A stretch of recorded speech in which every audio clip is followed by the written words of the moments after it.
Hey guys, welcome back to another art video. So this video is going to be a collaboration with ArtForFun. She's new here on YouTube and she has a very amazing extensive traditional art collection, so I recommend you check out her channel. And so for this collaboration we decided to draw each other's characters and switch line arts. So I requested that she draw my character Krasire and she requested that I draw her character Rin. He's like a half troll, half elf character, so I thought that was interesting. And so here is my line work that I made for her. It was drawn in Photoshop and I was attempting to record it with a free screen recorder program that I downloaded, but unfortunately it didn't work because as soon as I was done I was trying to access the video file and it kept saying that my computer kept saying that the file was corrupted. So I don't know what happened there. Maybe I downloaded the wrong program or it didn't download completely. So unfortunately I wasn't able to get the recording of how I did the line art, but pretty much I just used Photoshop and I just used the really generic brush tool to make the black lines. I'm still not really a fan of digital media because drawing on a tablet just doesn't feel natural. I know it's probably because I don't have a lot of practice with digital media.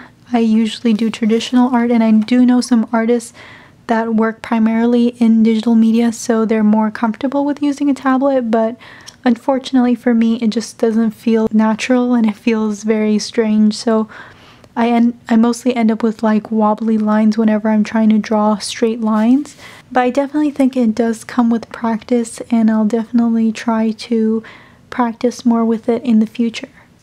Alright, so now I'm coloring in the line art that she drew of my character, and I decided that the media I'll be using to color it in would be watercolor. So I ended up printing the line art on Southworth 100% cotton paper. It's not exactly watercolor paper. All of my watercolor papers are like at least 100 pound or thicker. So I was afraid that my printer wouldn't be able to print on these thicker watercolor papers, so I just had to go with something that can take watercolor but does have a few limitations. But pretty much it worked pretty well. I didn't experience any paper pilling throughout the entire experience. I did experience some warping, but I'll get into that later. And I finally got me a water brush.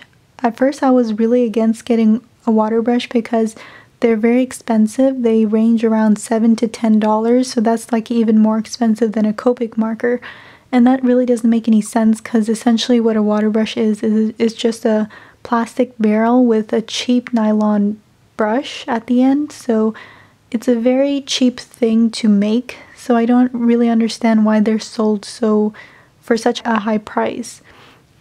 But at the time I did get it, I had a coupon and I was walking around the store. There was nothing really that I was too interested in, so I decided just to try it out. And it is much easier than using a paintbrush. I do enjoy like the easy flow of the water, so you don't have to keep worrying about having a glass of water to constantly dip your paintbrush in, and you also don't have to worry about changing the water once it gets too dark. Like if you use a regular paintbrush and water, then after a while of dipping your paintbrush in the water it's gonna start getting darker and darker, and then there's a point where you have to change it. Otherwise the paint will start mixing with the muddy water and it'll give you like really dull colors. So I did enjoy that. It made the painting process a little bit easier, although I wouldn't recommend using a water brush with different paints like acrylic or gouache because the cheap nylon bristles are they get stained easily. They actually started getting stained when I was using regular water paints. And whenever I use watercolor with my regular paint brushes, I'm able to clean it off as to where there's no staining on the tips of the bristles. So that tells me that the bristles on a water brush are much lower quality because they can get stained very easily. And for the watercolor paints, I just went with my regular Daler Rowney half pan watercolor set. I still really do need a white because I feel like there's a lot of colors that I'm not able to make because I don't have white paint. So that's definitely something that I'll be looking to purchase in the future. But onto the drawing, I really love how she drew my character. She has a really dynamic pose and I really like the perspective that she drew. It's really hard to get that perspective of a character looking upward. and I try every time and it's really hard for me to get it right, so I'm impressed that she nailed it. And she also got almost every detail spot on. I felt kind of bad at first because the character she requested me to draw didn't have that much detail, and the character I requested for had so much more detail. So I felt kind of bad about that, but she did a really great job. I love the tree she's standing on, and I love like the expression on her face, and it's just really perfect. So the paper did start warping towards the end, and pretty much what you have to do to fix warp on watercolor paper is you just put it under a stack of books, or you can put it in between the pages of a really thick book and leave it for about a day or two, and that should fix the warping.